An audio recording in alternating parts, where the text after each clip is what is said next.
शिवोऽहं चिदानन्दरूपः शिवोऽहं शिवोऽहं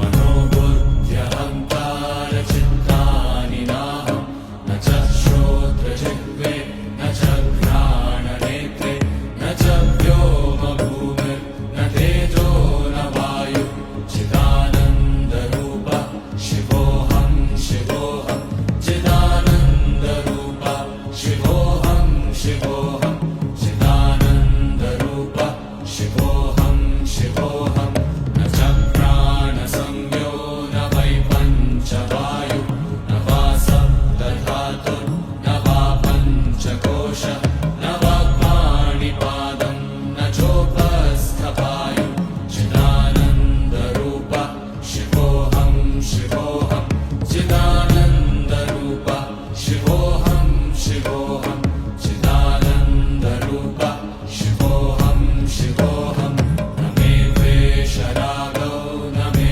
लोभमोहौ न मे वै मदो नैव मात्सर्यभावः न धर्मो न चार्थो न कामो न मोक्षः चिदानन्दरूपः शिवोऽहं शिवोऽहं चिदानन्दरूपः शिवोऽहं शिवोऽहं चिदानन्दरूपः शिवोऽहं शिवोऽहं न पुण्यं न पापं न सौख्यं न दुःखं न मन्त्रो न तीर्थं न वेदा न यज्ञः अहं भोजनं नैव भोज्यं न भोक्ता